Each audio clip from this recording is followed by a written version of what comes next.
Wag na wag kang mangangahas na tumingin sa akin ng ganyan, Rosaline. Isang katulong ka lang dito. Naiintindihan mo? Ang boses ni Cynthia Alonso ay parang talim ng kutsilyo na humihiwa sa katahimikan ng malawak na mansyon. Isang baso ng tubig ang bumagsak sa sahig at nagkapita-pita, basag na gaya ng dangal ni Rosaline sa sandaling iyon. Tumulo ang malamig na pawis sa likod ni Rosaline. Nakayuko siya, pinagmamasdan ang sariling refleksyon sa mamahaling tiles na nababasa na ng tubig. Hindi siya makasagot, hindi dahil sa wala siyang katwiran, kundi dahil sa takot na baka sa isang maling salita ay mawalan siya ng trabahong tanging inaasahan ng kanyang mga anak sa Bulacan. Oo po, Ma'am Cynthia. Pasensya na po. Hindi ko po sinasadya. Mahinang tugon ni Rosaline. Ang kanyang boses ay nanginginig. Halos pabulong na lang sa gitna ng galit ng kanyang amo. Ngunit sa loob-loob ni Rosaline, may ibang klaseng hapdi na mas matindi pa sa sigaw ni Cynthia. Ito ang hapdi ng gutom ng kanyang dalawang anak na naiwan sa probinsya. Ito ang bigat ng pangakong binitawan niya sa puntod ng kanyang asawa na hinding-hindi niya hahayaang maghirap ang kanilang pamilya kahit na ang kapalit nito ay ang paglunok ng sariling pride araw-araw. Linisin mo yan. Ngayon din. Bulyaw muli ni Cynthia bago ito naglakad palayo. Ang tunog ng kanyang high heels ay tila martilyo na nagpapatibay sa rehas ng kulungang pinasukan ni Rosaline. Nang makaalis ang amo, dahan-dahang lumuhod si Rosaline upang pulutin ang mga bubog. Sa bawat piraso ng salamin na kanyang hinahawakan, tila hinihiwa rin ang kanyang puso. Naisip niya ang kanyang munting dampa sa Bulacan. Doon, kahit tuyo at asin lang ang ulam, puno sila ng tawanan. Pero dito sa Villa Alonzo, ang bawat sulok ay kumikinang sa ginto, pero ang hangin ay amoy lumbay at panganib. Matapos linisin ang kalat, dinala ni Rosaline ang kanyang gamit sa isang maliit at madilim na silid sa likod ng kusina. Ito ang magiging tahanan niya. Isang kama na manipis ang kutsyon at isang maliit na bintanang may rehas. Ngunit ang kanyang tunay na tungkulin ay wala sa kusina.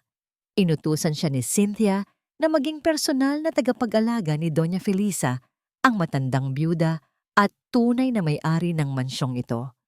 Nang pumasok si Rosaline sa silid ng matanda, agad siyang sinalubong ng amoy ng gamot at ang katahimikang nakakabingi. Ang mga kurtina ay nakasara, tila ayaw papasukin ang sikat ng araw. Sa gitna ng malaking kama, nakahiga ang isang payat na babae. Si Doña Felisa. Ang kanyang mga mata ay nakatitig sa kisame. Walang buhay, walang kislap. Ang kanyang mga labi ay bahagyang nakabuka, pero walang tunog na lumalabas. Magandang hapon po, Doña Felisa. Ako po si Rosaline, ang mag-aalaga sa inyo. Malambing na sabi ni Rosaline habang dahan-dahang hinahawakan ang kamay ng matanda. Nagulat si Rosaline. Ang kamay ni Doña Felisa ay kasing lamig ng yelo. Ngunit nang maramdaman ng matanda ang init ng balat ni Rosaline, biglang gumalaw ang kanyang mga daliri. Hinawakan niya ng mahigpit, halos madiin, ang kamay ng katulong. Tumingin si Doña Felisa kay Rosaline. May kung anong takot sa kanyang mga mata na hindi kayang ipaliwanag ng kahit anong salita. Parang may gustong sabihin ang matanda. Ang kanyang mga tuyong labi ay nanginginig. Pilit na bumubuo ng tunog, ngunit tila may kung anong nakabara sa kanyang lalamunan. Donya, may kailangan po ba kayo? Tubig? Gutom na po ba kayo? Dahan-dahang lumapit si Rosaline. Inilapit ang kanyang tainga sa bibig ng matanda. Isang mahinang bulong ang kanyang narinig. Isang salitang nagpapatayo ng balahibo niya. Titulong. Rosa, tulong. Bago pa man makasagot si Rosaline, bumukas ng malakas ang pinto. Pumasok si Cynthia na may dalang isang maliit na tray. May isang mangkok ng lugaw doon at isang baso ng madilaw na likido. Agad na bumitaw si Doña Felisa sa kamay ni Rosaline. Ipinikit niya ang kanyang mga mata at bumalik sa pagkakahiga na tila isang estatwa. Ang bilis ng pagbabagong yon ay hindi nakaligtas sa pansin ni Rosaline. Bakit tila takot na takot ang matanda sa sarili niyang manugang? Rosaline, bakit mo hinahawakan ang biyenan ko? Sinabi ko na sa'yo, huwag mo siyang kakausapin ng matagal. Baka lalong lumala ang sakit niya sa isip. May pagbabantang sabi ni Cynthia. Pasensya na po, ma'am. Tinitingnan ko lang po kung maayos ang higa niya. Depensa ni Rosaline habang nakayuko. Lumapit si Cynthia sa kama. Kinuha niya ang kutsara at pilit na isinubo ang lugaw sa matanda. Walang emosyon ang mukha ni Cynthia. Tila nagpapakain lang siya ng isang alagang hayop na kinasusuklaman niya. Kailangang maubos ito, Doña Felisa, para mabilis kang makatulog at para mabilis na matapos ang lahat, sabi ni Cynthia na may kasamang kakaibang ngiti. Pagkatapos pakainin ang matanda, iniabot ni Cynthia ang baso ng madilaw na likido. Inumin mo ito, gamot mo ito para sa puso. Pinanood ni Rosaline kung paano pilit na nilunok ni Doña Felisa ang gamot. Nakita niya ang pagdaloy ng luha sa gilid ng mga mata ng matanda. Hindi iyon luha ng pasasalamat, kundi luha ng pagdurusa. Nang makaalis si Cynthia, iniwan niya ang tray sa mesa. Nagkunwari si Rosaline na naglilinis ng silid. Ngunit ang totoo ay hinihintay niyang makalayo ang mga yabag ni Cynthia. Nang masiguro niyang wala na ang amo, mabilis na lumapit si Rosaline sa basurahan sa sulok ng silid. May nakita siyang isang maliit na bote ng gamot na itinapon doon. Isang bote na wala ng label, pero may amoy na katulad ng likidong ipinainom kay Doña Felisa. Kinuha niya ang bote at itinago sa kanyang bulsa. Kinakabahan siya. Ang kanyang puso ay tila gustong tumalon palabas ng kanyang dibdib. Eksaktong oras na yon, biglang bumukas muli ang pinto. Isang matangkad na lalaki ang nakatayo doon. Nakasuot siya ng mamahaling suit, bakas ang pagod sa kanyang mukha, pero hindi maikakaila ang kanyang awtoridad. Si Miguel Alonso, ang anak ni Doña Felisa. Sino ka? At ano ang ginagawa mo sa gamit ng nanay ko? Tanong ni Miguel sa baritono at malamig na boses. Napatigil si Rosaline. Ang kanyang kamay ay nasa loob pa rin ng bulsa, mahigpit na nakahawak sa bote ng gamot na maaring maging mitya ng kanyang pagkakatanggal o ng kanyang kamatayan. Napatigil ang tibok ng puso ni Rosaline. Pakiramdam niya ay naging bato ang kanyang buong katawan habang nakatitig sa matatalas na mata ni Miguel Alonso. Ang bote ng gamot sa loob ng kanyang bulsa ay tila nagbabaga, nagpapaalala sa kanya na isang maling galaw lang ay baka dito na magtapos ang kanyang pananatili sa mansyong ito. Wala po, sir. May napulot lang po akong kalat dito sa tabi ng higaan ni Doña Felisa. Nauutal na sagot ni Rosaline. Dahan-dahan niyang inilabas ang kanyang kamay. Pero bago pa makita ni Miguel ang bote, mabilis niya itong ibinalot sa isang pirasong tissue na kinuha niya sa mesa. Basura lang po ito, sir. Itatapon ko na po sana sa labi. Tumingin ng malalim si Miguel sa kanya. May pagdududa sa kanyang mga mata. Pero tila mas malaki ang pagod niya kaysa sa interes na usisain ang isang bagong katulong. Lumingon si Miguel sa kanyang ina na nakahiga pa rin at walang malay. Kumusta ang lagay niya? Tanong ni Miguel. Ang kanyang boses ay malumanay na ngayon pero bakas pa rin ang distansya. Kakatapos lang po siyang pakainin ni Ma'am Cynthia. Sir, mukhang mahimbing na po ang tulog niya. Sagot ni Rosaline. Halos mapakagat siya sa kanyang labi. Gusto niyang isigaw kay Miguel na hindi normal ang tulog ng kanyang ina. Gusto niyang sabihin na humihingi ng tulong si Doña Felisa. Ngunit bago pa man siya makapagsalita, pumasok si Cynthia sa silid. May dala na itong matamis na ngiti, isang nangiting hindi umabot sa kanyang mga mata. Oh, Miguel, narito ka na pala, darling, sabi ni Cynthia habang yumayakap sa asawa. Huwag ka nang mag-alala kay Mama. Maayos ang pag-aalaga namin sa kanya ni Rosaline. Di ba, Rosaline? Tumitig si Cynthia sa kanya. Isang titig na nagsasabing, magsalita ka ng mali at alam mo ang mangyayari sa'yo. Oo po, Ma'am Cynthia. Tama po kayo, sagot ni Roselyn habang ang kanyang puso ay kumikirot sa konsensya. Pinanood ni Roselyn kung paano hinalikan ni Miguel ang noo ng kanyang ina bago lumabas ng silid kasama si Cynthia. Ang pagmamahal ni Miguel sa kanyang ina ay halata, pero ang kanyang pagkabulag sa katotohanan ay mas masakit panoorin.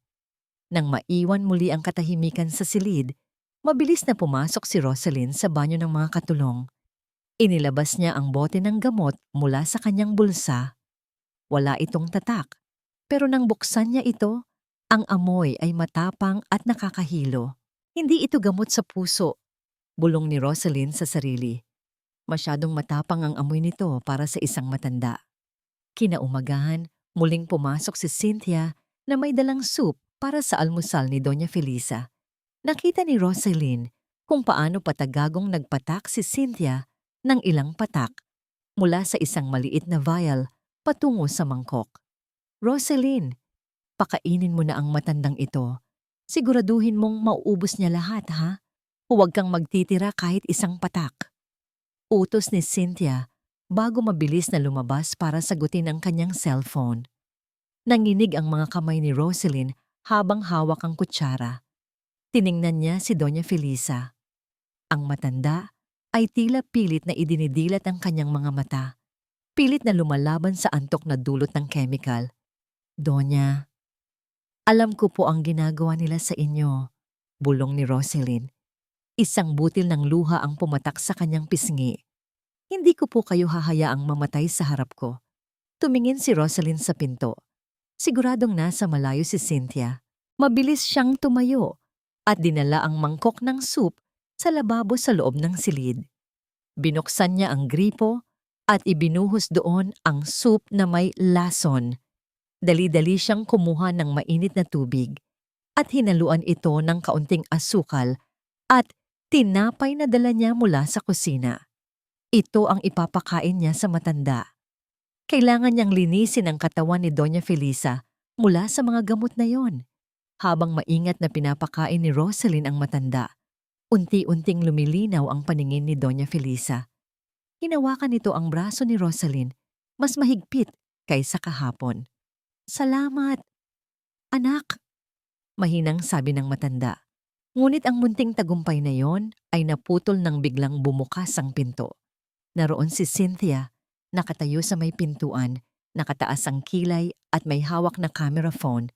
Ang kanyang mukha ay puno ng galit at pananalo. Anong ginagawa mo, Roselyn? Bakit mo itinatapon ang soup na inihanda ko? Binabayaran kita para sumunod, hindi para magmarunong. Sigaw ni Cynthia habang naglalakad palapit. Nanlamig ang buong katawan ni Roselyn. Nakita ba ni Cynthia ang pagtatapon niya ng soup? Ma'am, masyado po kasing mainit kaya pinalamig ko lang po muna. Pagsisinungaling ni Roselyn. Pero huli na ang lahat. Kinuha ni Cynthia ang mangkok at inamoy ito. Pagkatapos ay itinulak niya si Roselyn ng malakas dahilan upang mapaupo ang katulong sa sahig. Sinungaling. Akala mo ba hindi ko alam ang ginagawa mo? Mula ngayon, ako na ang titingin sa bawat galaw mo. At kung susubukan mong magsumbong kay Miguel, tandaan mo ang mga anak mo sa Bulacan. Isang tawag ko lang, alam mo kung anong pwedeng mangyari sa kanila. Tumawa ng mapait si Cynthia bago muling pilit na pinainom ng gamot si Doña Felisa sa harap mismo ni Roselyn. Hindi makatulog si Roselyn ng gabing iyon. Ang banta ni Cynthia tungkol sa kanyang mga anak sa Bulacan ay tila isang madilim na ulap na nakabuntot sa bawat hakbang niya. Sa loob ng kanyang maliit na silid, tinitingnan niya ang kupas na litrato ng kanyang asawang si Mateo. Mateo, gabayan mo ako. Natatakot ako para sa mga bata, pero hindi ko kayang sikmurain ang kasamaang nangyayari dito. Bulong niya habang hinahaplos ang mukha ng asawa sa litrato. Kinabukasan, habang nasa labas si Cynthia para sa isang charity event, nagkaroon ng pagkakataon si Roselyn na muling makasama si Doña Felisa. Dahil sa patagagong pagpapalit ni Roselyn ng ilang dosis ng gamot noong mga nakaraang araw, tila mas maliwanag na ang mga mata ng matanda. Doña Felisa, ako po ito, si Roselyn. Mahinang tawag niya habang nililinis ang bintana ng silid. Dahan-dahang gumalaw ang ulo ng matanda. Tumingin siya kay Rosaline nang may lalim na tila ba ngayon lang niya talaga nakikita ang mukha ng katulong. Merkado, bulong ni Doña Felisa. Ang kanyang boses ay parang kalaskas ng tuyong dahon, ngunit malinaw. Napatigil si Rosaline. Po, paano niyo po nalaman ang apelyido ko? Pilit na iginalaw ni Doña Felisa ang kanyang kamay patungo sa isang antigong cabinet sa sulok ng silid. Ngunit agad din itong nalaglag dahil sa panghihina. Mateo, ang aking driver. Muling bulong ng matanda. Nanlaki ang mga mata ni Rosaline. Lumuhod siya sa tabi ng kama at hinawakan ang kamay ni Doña Felisa. Kilala niyo po si Mateo? Siya po ang asawa ko. Siya po ang driver ni na Don Alonso noon. Tumulo ang luha mula sa mga mata ni Doña Felisa. Pinilit niyang magsalita. Ang bawat kataga ay punong-puno ng pagsisisi. Iniligtas niya. Si Miguel. Sa aksidente. Dapat may makuha kayo. Cynthia, kinuha lahat. Hindi makapaniwala si Rosaline. Alam niyang namatay ang asawa niya sa isang aksidente habang nagtatrabaho. Ngunit ang sabi ni Cynthia noon sa kanya nang mag-apply siya ay wala silang utang na loob sa pamilya Mercado dahil kapabayaan daw ni Mateo ang nangyari. Dahil sa kuryosidad at determinasyon, nagpasya si Rosaline na gawin ang isang bagay na kailanman ay hindi niya naisip na gawin. Ang pumasok sa opisina ni Cynthia. Alam niyang delikado. Alam niyang maaari siyang makulong. Pero ang katotohanan tungkol sa kanyang asawa ay mas mahalaga kaysa sa anumang takot. Habang ang lahat ng tao sa mansyon ay abala, dahan-dahang pinihit ni Rosaline ang pinto ng opisina ni Cynthia. Bukas ito. Mabilis siyang naghalughog sa mga drawer. Sa ilalim ng mga makakapal na folder ng kumpanya, nakakita siya ng isang kulay asul na envelope. May nakasulat doon, Mercado, Settlement and Compensation Fund. Nang buksan niya ang envelope, halos himatayin siya sa nakita. May isang tseke doon na nakapangalan sa kanya. Nagkakahalaga ng milyon-milyong piso, isang perang dapat ay nakatulong sa kanila noong namatay si Mateo. Ngunit sa tabi nito ay isang dokumento kung saan nakapirma ang pangalan ni Rosaline. Isang pekeng pirma. Peke ito. Hinding-hindi ko pipirmahan ang pagsuko sa karapatan ko kung alam kong may ganito. Gigil na bulong ni Rosaline habang nanginginig ang kanyang mga kamay. Hindi lang pala ang buhay ni Doña Felisa ang ninanakaw ni Cynthia, kundi pati na rin ang kinabukasan ng mga anak ni Rosaline. Biglang narinig ni Rosaline ang tunog ng sasakyan na pumasok sa gate. Ang high heels ni Cynthia ay nagsimulang tumunog sa marmol na sahig ng hallway, papalapit ng papalapit sa opisina. Nagpanik si Rosaline. Pilit niyang ibinabalik ang mga papel sa loob ng drawer, pero dahil sa kaba, nahulog niya ang envelope at nagkalat ang mga dokumento sa sahig. Naririnig na niya ang pagpihit ng doorknob. Bumukas ang pinto. Pumasok si Cynthia na may dalang kakaibang aura ng kapangyarihan. Ang bawat hakbang niya ay tila sumisigaw ng karangyaan. Lumingon-lingon siya sa loob ng kanyang opisina. May kung anong kakaiba. Nararamdaman niya ang amoy ng hamak na sabon, ang sabon na ginagamit ng mga katulong. Lumakad siya patungo sa kanyang mesa at hinawakan ng drawer. Nakasara ito, pero hindi sa paraang iniwan niya ito kanina. Bahagyang nakausli ang isang sulok ng asul na envelope. Isang mapait na ngiti ang gumuhit sa mga labi ni Cynthia. Alam niyang nandoon si Rosaline kanina. Alam niyang nagsisimula nang mag-usisa ang mabait na biyudang iyon. Masyado kang matalino para sa isang katulong, Rosaline. Bulong ni Cynthia sa sarili habang binubuksan ang kanyang vault. Inilabas niya ang isang maliit na kahon ng alahas.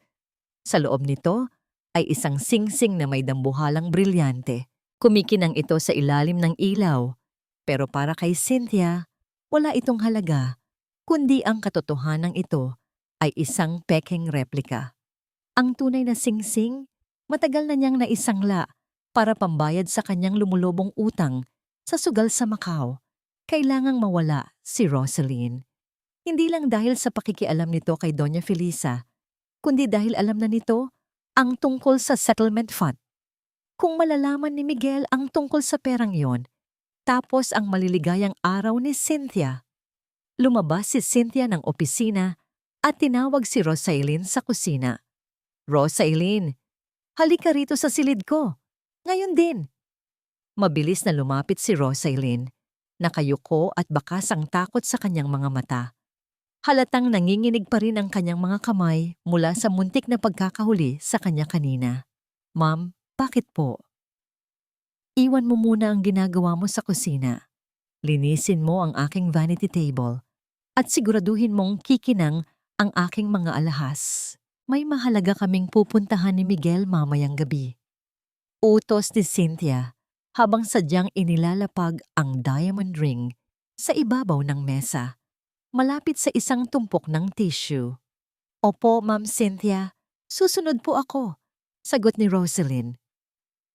Habang naglilinis si Rosaline, nanatili si Cynthia sa pintuan, nagpapanggap na may tinitingnan sa kanyang cellphone, pero ang totoo ay pinapanood niya ang bawat galaw ng katulong.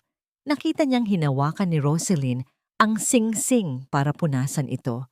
Nakita niya ang pagkislap ng inggit o baka pagkamangha sa mga mata nito. O iyon ang gusto ni Cynthiang isipin. Iwan na kita riyan.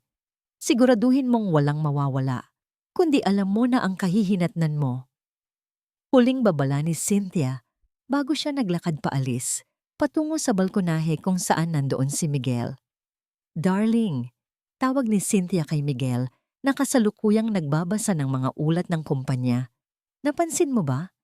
Tila nagiging makalimutin na rin ang bago nating katulong at parang may kakaiba sa kilos niya. Hindi tumingin si Miguel sa asawa. Hayaan mo siya, Cynthia. Basta maayos ang pag-aalaga niya kay mama. Iyon na nga ang problema, Miguel. Baka hindi lang pag-aalaga ang ginagawa niya. Makalipas ang 30 minuto, isang malakas na sigaw ang bumasag sa katahimikan ng mansyon. Ang singsing ko! Miguel, nawawala ang singsing ko! Nagmamadaling tumakbo si Miguel patungo sa kanilang silid. Naroon si Cynthia, nakaturo sa bakanting vanity table habang si Rosaline ay nakatayo sa isang sulok, putlang-putla at hindi makapagsalita. Rosaline, ikaw lang ang pumasok dito pagkaalis ko. Nasaan ang singsing na iniwan ko sa ibabaw ng mesa? Singal ni Cynthia. Wala po akong kinuha, ma'am. Pinunasan ko lang po iyon at iniwan ko rin po sa kinalalagyan niya. Giit ni Rosaline, ang kanyang boses ay nanginginig sa takot. Huwag kang magsinungaling. Miguel, tawagin mo ang lahat ng security. Kailangan nating kapkapan ang babaeng ito bago pa niya maitapon ang ninakaw niya. Malamig ang tingin ni Miguel kay Rosaline. Isang tingin na tila humahatol na sa kanyang pagkatao. Ibigay mo na ang singsing, Rosaline. Mas mapapabilis ang lahat kung magsasabi ka ng totoo, sabi ni Miguel sa boses na walang bahid ng awa. Wala po akong ninanakaw, sir. Maawa po kayo. Ngunit hindi nakinig si Cynthia. Mabilis niyang kinuha ang bag ni Rosaline na nasa gilid at marahas na ibinuhos ang laman nito sa sahig. Kasabay ng pagbagsak ng ilang gamit ni Rosaline, isang bagay ang gumulong sa sahig at nagbigay ng nakakasilaw na kislap sa ilalim ng ilaw. Ang singsing. Parang tumigil ang mundo ni Rosaline nang makita ang kumikinang na singsing sa gitna ng kanyang mga luma at kupas na gamit. Ang mga barya, ang maliit niyang krus, at ang litrato ng kanyang mga anak ay nahaluan ng isang bagay na kailanman ay hindi magiging kanya. Huli ka! Ang boses ni Cynthia ay parang tawa ng isang demonyo. Sabi ko na nga ba, Miguel, ang mga taong galing sa hirap, kahit anong bait ang ipakita mo, lalabas at lalabas pa rin ang pagiging magnanakaw. Hindi sa akin yan. Ma'am, parang awa niyo na. Hindi ko alam kung paano napunta yan sa bag ko. Sigaw ni Rosaline habang nakaluhod sa sahig. Sinusubukang abutin ang paa ni Miguel. Sir Miguel, maniwala po kayo sa akin. Nagtatrabaho ako ng tapat para sa mga anak ko. Ngunit hindi siya tiningnan ni Miguel. Ang mga mata nito ay puno ng pagkabigo at galit. Sapat na ang nakita ko, Rosaline, malamig na sabi ni Miguel. Umalis ka na bago ko patawagin ang pulis. Ayokong makita ang pagmumukha mo sa pamamahay na ito. Pero sir, layas. Bulyaw ni Cynthia sabay hablot sa braso ni Rosaline. Marahas siyang kinaladkad ng amo patungo sa labas ng mansyon. Eksaktong paglabas nila sa dambuhalang pinto ng Villa Alonso. Ang langit ay bumagsak. Isang malakas na kulog ang yumanig sa paligid, kasabay ng pagbuhos ng napakalakas na ulan ng Bulacan. Itinapon ni Cynthia ang mga gamit ni Rosaline sa maputik na kalsada. Ang litrato ni Mateo at ng kanyang mga anak ay nabasa at natabunan ng putik. Diyan ka nararapat, Rosaline, sa putikan, madiing sabi ni Cynthia habang nakasilong sa ilalim ng engkantadong beranda. At huwag na huwag mong susubukang bumalik dito. Isang hakbang mo pa lang, tinitiyak ko sa'yo, sa kulungan ng tuloy mo. Kasabay ng pagbagsak ng pinto, naiwan si Rosaline sa gitna ng dilim at hagupit ng bagyo. Basang-basa, nanginginig sa ginaw at wasak ang dangal. Niyakap niya ang kanyang sarili habang humahagulgol. Gusto niyang sumuko, gusto niyang maglakad na lang pauwi at kalimutan ng lahat.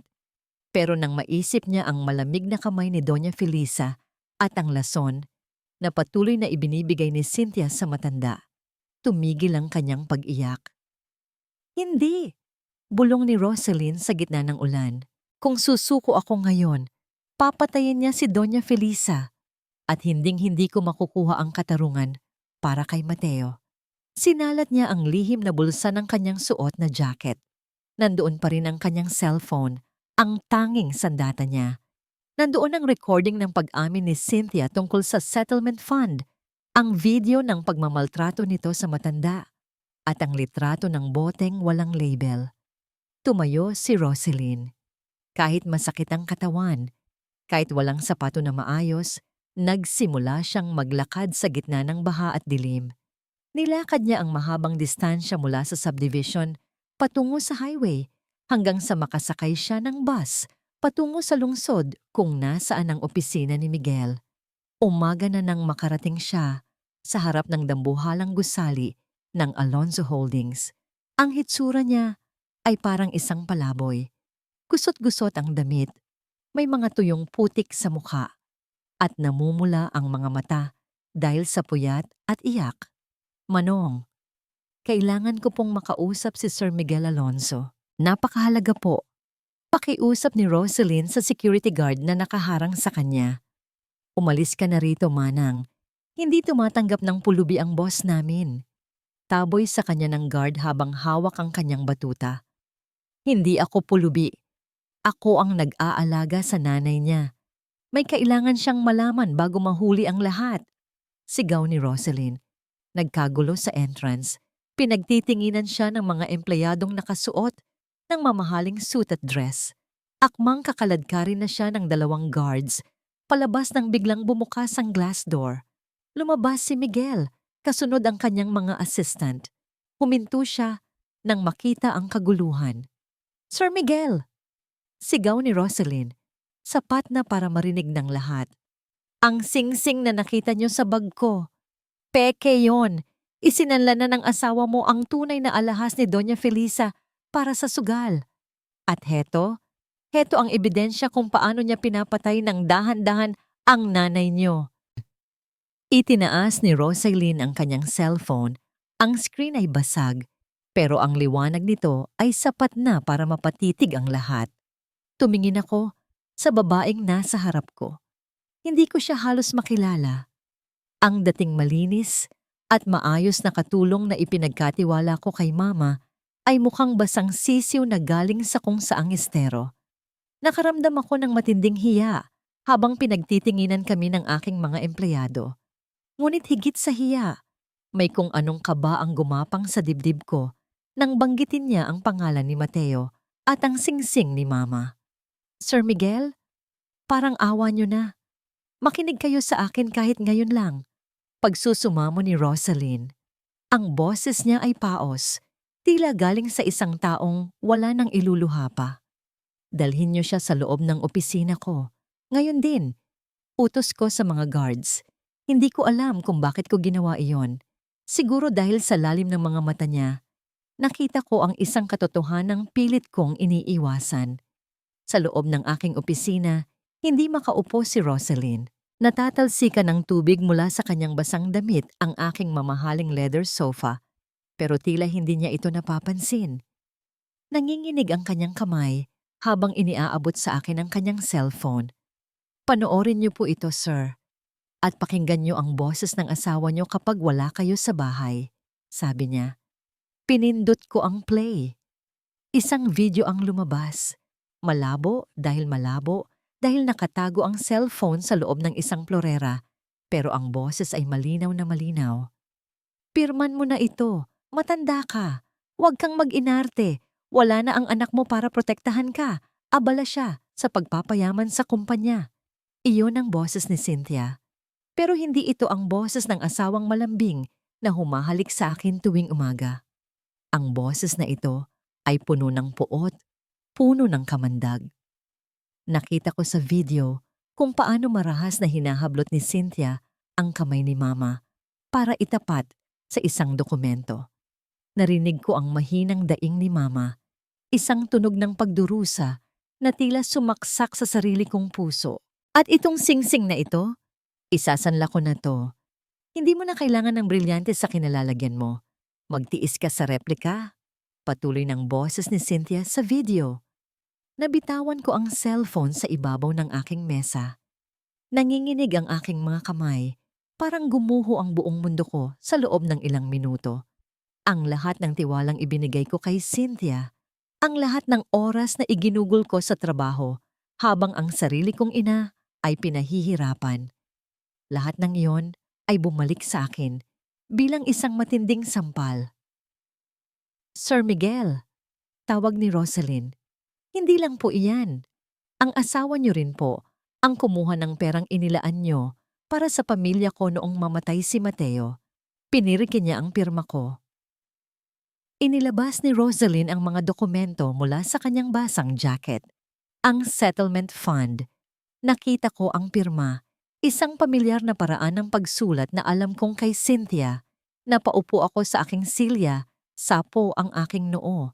Isang malaking tanga. Iyon ang tanging salitang lumalabas sa isip ko.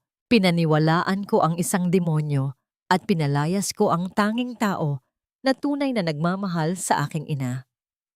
Rosaline, patawarin mo ako, bulong ko. Ang boses ko ay basag na. Hindi po ang tawad niyo ang kailangan ko, sir. Ang kailangan po ay mailigtas si Doña Felisa. Ngayon po ay binibigyan siya ng maling gamot para magmukhang ulyanin at tuluyan ng mawala sa katinuan. Agad akong tumayo. Wala nang oras para sa panghihinayang. Tumawag kayo ng pulis at ihanda ang sasakyan. Sigaw ko sa aking sekretarya sa labas. Kinuha ko ang aking coat at hinarap si Rosaline. Rosaline, sumama ka sa akin. Kailangan nating tapusin ito ngayon din. Habang mabilis kaming bumibiyahe pabalik sa mansyon, kasabay ng mga sasakyan ng pulis, hindi ko mapigilang tumingin kay Rosaline.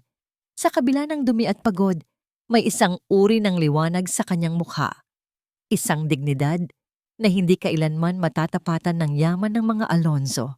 Eksaktong paghinto ng sasakyan sa harap ng Villa Alonzo, nakita naming nagkakagulo ang mga tao. May isang ambulansya na nakaparada sa tapat ng pinto. Anong nangyayari? Sigaw ko habang tumatakbo papasok. Nakita ko si Cynthia sa hallway, umiiyak at nagpapadala ng pekeng pighati. Miguel, mabuti at narito ka. Si Mama, bigla siyang inatake. Sabi ng doktor, mukhang hindi na siya magtatagal. Ngunit bago pa man makalapit si Cynthia sa akin, humarang si Rosaline. Hinto! Sigaw ni Rosaline. Huwag mong hawakan ang asawa mo ng mga kamay mong puno ng lason. Lumingon si Cynthia, Nanlalaki ang mga mata sa gulat nang makitang kasama ko ang katulong na pinalayas niya kagabi. Ikaw? Anong ginagawa ng magnanakaw na ito rito? Miguel, paalisin mo siya. Tiningnan ko si Cynthia ng may matinding pandidiri. Inilabas ko ang cellphone na ibinigay sa akin ni Rosaline at itinaas ito sa harap ng kanyang mukha. Tapos na ang palabas mo, Cynthia. Alam ko na ang lahat. Kasabay niyon, pumasok ang mga pulis sa loob ng mansyon. Ngunit isang sigaw mula sa itaas ang nagpatahimik sa aming lahat. Miguel, anak. Lahat kami ay napatingin sa itaas ng hagdanan. Naroon si Doña Felisa, nakahawak sa rehas, pilit na tumatayo ng mag-isa habang nanginginig ang buong katawan. Ngunit ang kanyang mga mata ay gising, malinaw, at nakatitig ng diretso kay Cynthia. Nanginginig ang aking buong pagkatao habang nakatitig kay Doña Felisa. Para akong nakakita ng isang himala.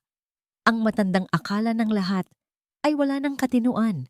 Ngayon ay nakatayo sa itaas ng hagdanan, suot ang puting nightgown na tila isang anghel na bumaba para humingi ng katarungan. Mama! Sigaw ni Miguel habang patakbong umakyat para alalayan ang kanyang ina. Ngunit bago pa man makahakbang si Miguel, sumugod si Cynthia patungo sa hagdanan. Ang kanyang mukha ay biglang nagbago. Mula sa pagkagulat, naging isang maskara ng huwad na pag-aalala. Mama, bakit kayo bumangon? Halika na po, kailangang dalahin kayo sa ospital. Miguel, tingnan mo, lalong lumala ang lagay niya kung ano-ano na ang sinasabi. Angil ni Cynthia habang pilit na hinahawakan ang braso ng matanda.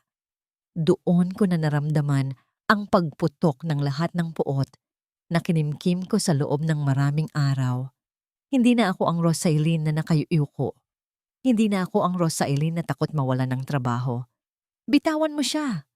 Ang sarili kong boses ay naging malakas at matatag, sapat para makuha ang atensyon ng lahat, kabilang ang mga pulis na nakatayo sa bukana ng pinto. Lumapit ako kay Cynthia. Ang bawat hakbang ko ay mabigat. Tila ba ang bawat patak ng ulan na tiniis ko kagabi ay nagbigay sa akin ng kakaibang lakas. Rosaline, ang lakas ng loob mong sumigaw sa loob ng bahay ko. Bulyaw ni Cynthia, ang kanyang mga mata ay nanlilisik sa galit. Isang hamak na katulong ka lang. Katulong man ako sa paningin mo. Tao ako na may dangal. Sagot ko ng direkta sa kanyang mukha. At ang bahay na ito, hindi ito sayo. Ninakaw mo lang ang lahat mula sa matandang ito, pati na ang buhay ng asawa ko. Wala kang ebidensya. Sinungaling ka. Sigaw ni Cynthia, sabay lundag sa akin para ako ay saktan. Ngunit bago pa man niya madampi ang kanyang kamay sa akin, mabilis kong itinaas ang aking kanang kamay at pak! Isang malakas na sampal ang dumapo sa pisngi ni Cynthia. Ang tunog niyon ay umalingaw sa buong mansyon.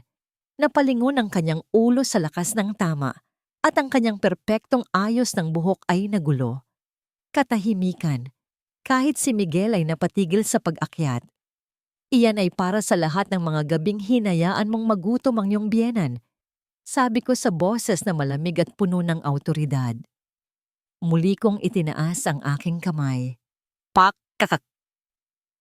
At iyan ay para sa pag-apak mo sa dangal ko at sa pagtatapon mo sa litrato ng aking mga anak sa putikan. Napaupo si Cynthia sa sahig. Hawak ang kanyang namumulang pisngi. Ang kanyang mga mata ay puno ng pagkabigla at takot. Doon ko nakita ang tunay na kulay niya. Isang duwag na nagtatago sa likod ng mamahaling alahas. Miguel, darling, tingnan mo ang ginagawa niya sa akin. Pagmamakaawa ni Cynthia sa asawa, ngunit hindi siya tinignan ni Miguel. Sa halip, binuhat ni Miguel ang kanyang ina pababa ng hagdanan. Dalhin natin si Mama sa ospital. Ngayon din, sabi ni Miguel. Tumingin siya sa akin.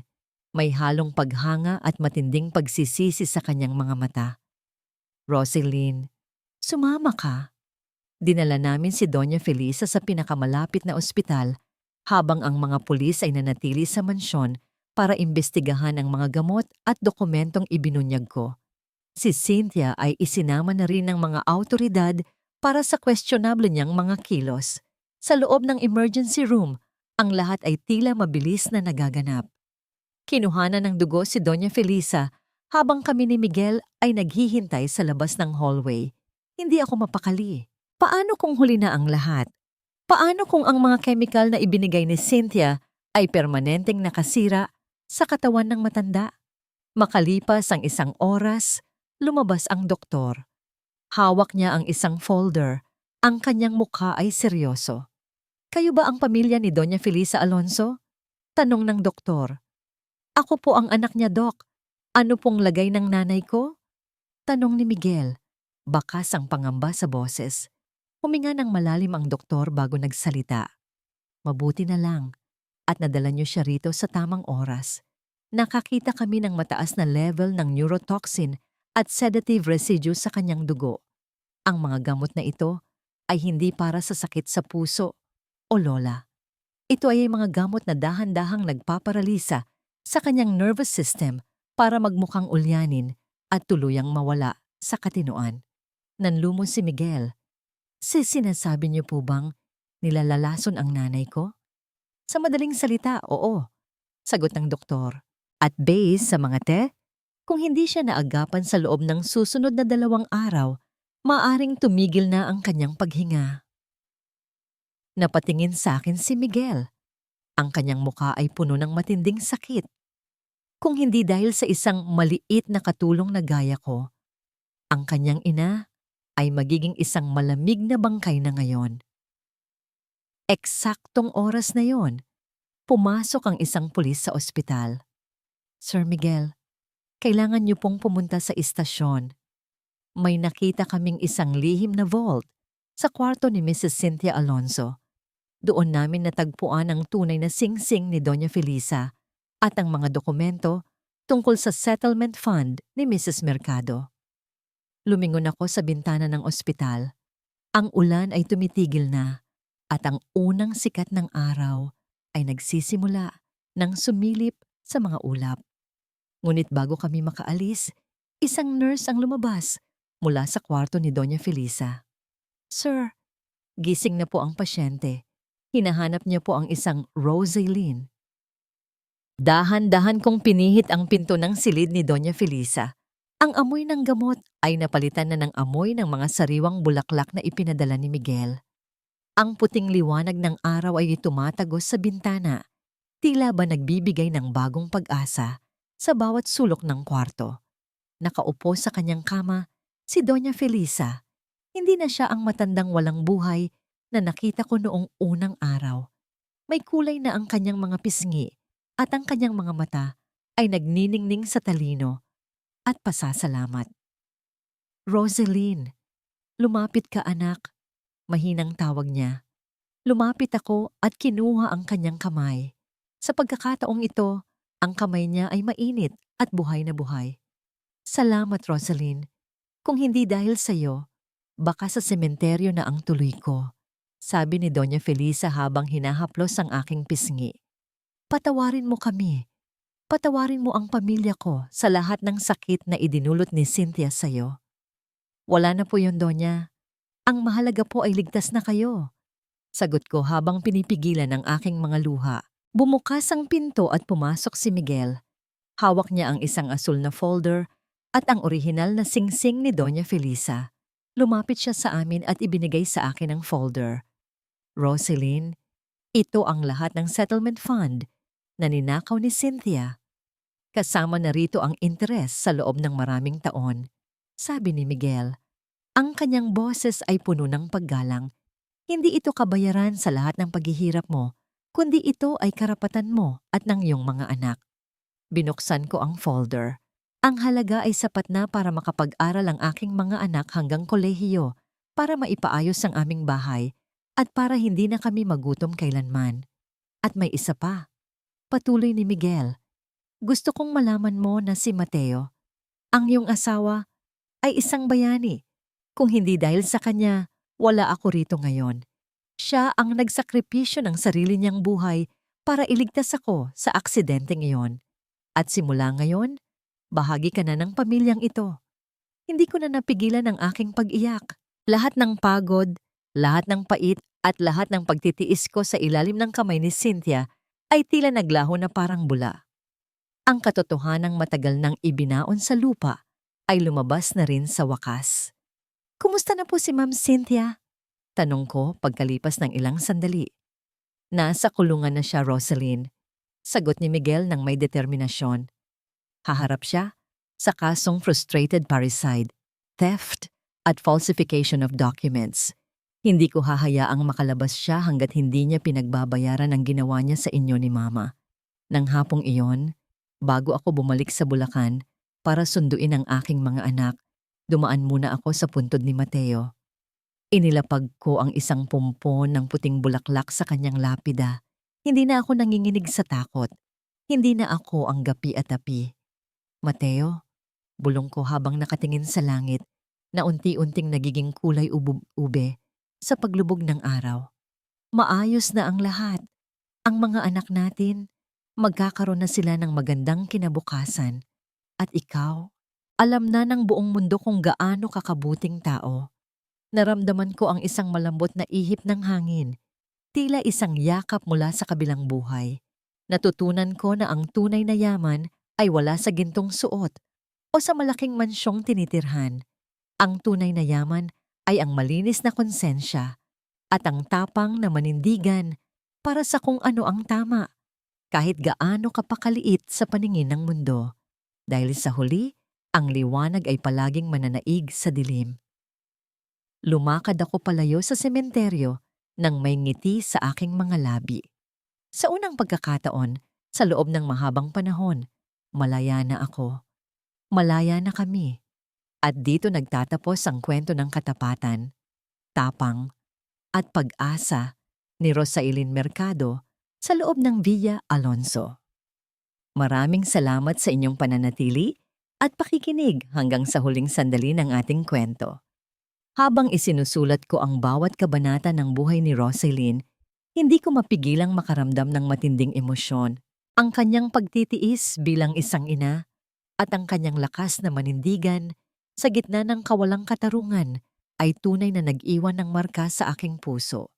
Nais ipaalala ng kwentong ito sa ating lahat na ang tunay na kabutihan ay hindi kailanman kahinaan. Maaari tayong hamakin ng mundo dahil sa ating payak na katayuan, ngunit ang ating dangal at malinis na konsensya ang magsisilbing pinakamalakas nating sandata laban sa anumang kasamaan. Sa bawat bagyong ating kinakaharap, laging may naghihintay na bagong umaga at katarungang magbabalik ng kapayapaan sa ating mga buhay. Sana ay nag-iwan ng kwentong ito ng isang munting aral at init sa inyong mga puso. Huwag po kayong mahiyang ibahagi ang inyong mga saloobin, mga naramdaman, o kahit ang inyong sariling mga karanasan sa ating comment section. Ang inyong mga tinig at suporta ang nagbibigay sa akin ng inspirasyon na patuloy na lumikha ng mga makabuluhang kwento para sa inyong lahat. Muli, maraming salamat sa inyong pagtangkilik. Hanggang sa muli nating pagkikita sa susunod na kwento ng pag-ibig, pagsasakripisyo, at tagumpay. Pagpalain kayo ng may kapal.